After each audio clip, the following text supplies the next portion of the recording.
Hello and welcome back to the Villa Filler podcast, Heart of the Holte.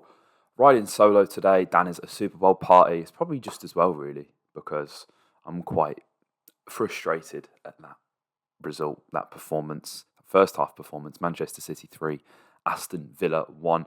Dan is always the voice of reason, so I'm not in the right frame of mind to hear his calm takes. Dan and I will talk tomorrow, though. We're going to chat through this. We're going to do a podcast. We'll do more of a sort of analysis that you guys are used to, but I thought I'd come on here and give my honest and raw thoughts because I've just got back. It's 9:05. I've not long got back from Manchester to Sheffield.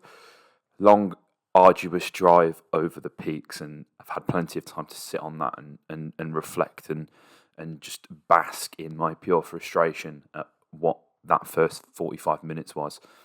And I don't want it, like, it's Manchester City. You're gonna lose to a Manchester City, a Liverpool. That's just how it goes in the Premier League. But the manner of the defeat in that first half, it was absolutely shocking. And you guys know me. You guys know I'm a massive Leon Bailey fan. You guys know that I'm probably one of the few people who rate Callum Chambers. And you also know I don't like to single people out, but on this occasion I have to because these guys were absolutely honking. Leon Bailey's first touch is non-existent. I've played with players who are 20 stone plus who have a better first touch than Leon Bailey.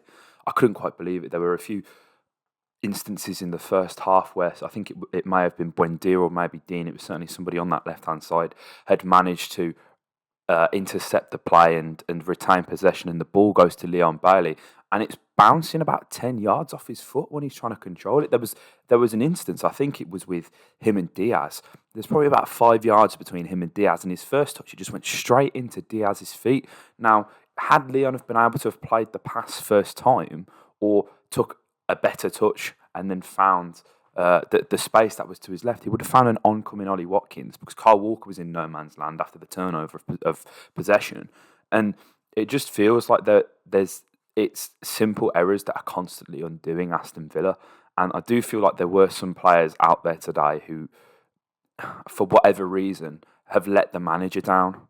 And I don't know how, we mentioned it on the last podcast, and I don't want to get too excited and carried away by John Duran.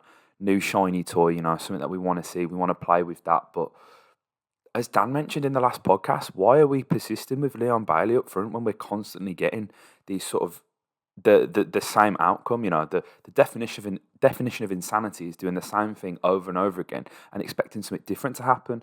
And unfortunately, it's not happening for Leon. And I love Leon, so it pains me to say it, but he's not a second striker. John Duran has been brought in, and albeit he's come from Major League Soccer, and he was, 2 weeks ago, he was playing under-20s football for his Colombian, the national side, right? So to just, to sort of airdrop him into the Premier League is pretty extreme, but, I felt like I'd seen enough in that little Leicester cameo that there's something different about him. And I was vindicated, when he came on, he proved to be a real focal point for Aston Villa. And the sort of the pace and power that he brought to the team, and that willingness to sort of go and win the first ball and go and really harass. I think it was Akanji who was on the pitch at the time as well. Akanji and Laporte. He was brilliant, and I mentioned it in the preview against Manchester City. Their technical ability is leagues ahead of where we are, and it will be for the longest time. They've got one of the most expensive squads ever assembled in the Premier League history. They've got future GOAT in Erling Haaland up front. They've got so many talented players. I don't need to sit here and wax lyrical about them, but when you play a side like Manchester City, who are as good on the ball, there's one thing that you can do to equalise things, and that is to get physical. You bring that level down, you increase your intensity, you attack them, you're aggressive in your press, in your tackles. And, we kind of saw that a bit in the second half after the substitutions, but we couldn't lay a glove on them in the first half. And, the first goal was a stupid one to concede from a corner. I don't know what Bieber was doing. Feels like he's having a bit of a tough time at the moment. I don't want to lambast him too much because he's been excellent for the most part, but you can't lose your man on a corner. I think that's the fourth goal in as many games that Rodri's scored now against Aston Villa, which is absolutely crazy. And of course, for the second goal as well, it was Ilkay Gundogan, another man who only seems to score against Aston Villa. It seemed like that one was written in the stars, but the second goal is absolute. Callum Chambers, I can't believe they didn't terminate his contract at half time. the ball that's played, I think it was De Bruyne. Again, guys, I've pretty much come in. I've said hi to my girlfriend, and I've come here and started to record. There's going to be much more insightful analysis tomorrow on the podcast with Dan. Don't you worry. I'll watch Match of the Day too. I'll put myself through that tonight for the purpose of content. But that ball that's being played, right, that Chambers has had to almost break his back to try and head back. I don't think that there is a.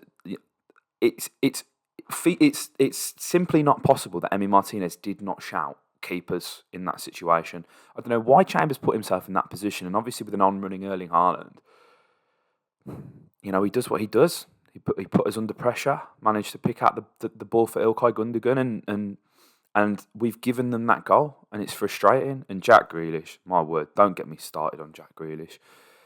JJ doesn't even seem to touch him, and if he does, it's the slightest of touch, and it's nowhere near the leg, so it's like, why has he gone down?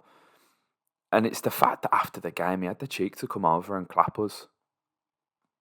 You guys know we all know how important he was to all of us, but whenever he's come back to Villa or whenever we've gone to City since he's left, I've just refused to boo because I couldn't do it because he hadn't. He's not given me a reason to, in my opinion. If you wanted to boo him, then that's perfectly fine. I'm not going to judge you for it. But me personally, it just didn't sit right with me. But I got to confess, I did give him. I booed him all day because that was just an absolute disgrace to cheat his boyhood club, the club that he professes to love so much. My city, my team, my club. It means nothing. The words mean absolutely nothing. And you're 2-0 up at the time. You're absolutely cruising. You don't need to do that. It's not as if that was the only chance that you were going to get to score.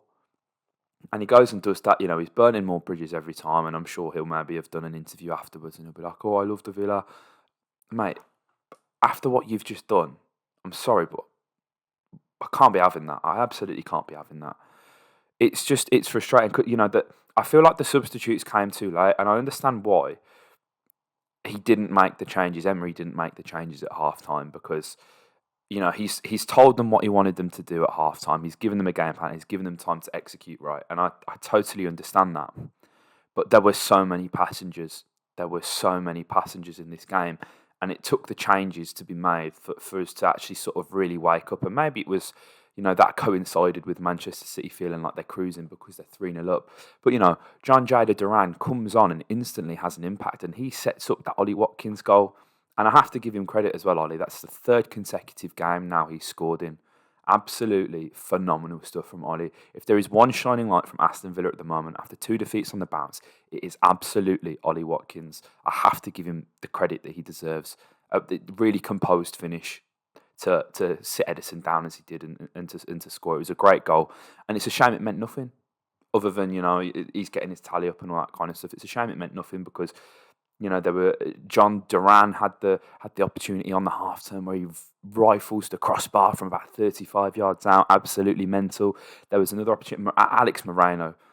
Why is Luca Dean starting? Why is Luca Dean one of our most expensive players in terms of wages? He's on the highest wage, I think, at the club, or the second highest, like 138,000 a week or something absurd like that. And he's scared to attack. Alex Moreno, listen. He's going to get caught out defensively with the way he plays. I understand that. But I would much rather concede knowing that Alex Moreno is getting to the byline and putting crosses into the box and creating things. We can, there's adjustments that the team can make to facilitate Alex Moreno's attacking output, right, to cover that. I can accept that. But, whenever Luca Dean was Man City's best player today. Man, I don't know. I thought this was going to be therapy, but this has kind of made me feel a little bit worse, guys. I thought sort of venting to you guys would make me feel better about it, but it hasn't. And listen, it's Man City. You're going to lose to a Man City. They're fantastic, but it's frustrating because in that second half especially, I thought we was very good. John McGinn provided the energy that we needed. Alex Moreno, masterstroke of a substitution. Felipe Coutinho almost scores an absolute worldie. He's been working hard. He's been, Unai Emery's full of praise for Felipe on his work rate and ethic off the pitch. So to see him, come in and he looked all right against Leicester when he came on. Unfortunate to have the goal ruled out, and then again, a nice little cameo. Hopefully, we're seeing him back to his best. But we've got Arsenal next. It doesn't get any tougher than this. Top of the league. Dan and I will talk about this one in much more detail in a podcast tomorrow morning, guys. Don't you worry. yeah, if you enjoyed it, hit a like, comment your thoughts below, subscribe for more. Follow us on TikTok and Instagram. Links will be in the description. It's at Heart of the Holte on TikTok and at VillaPod on Instagram. Up the Villa.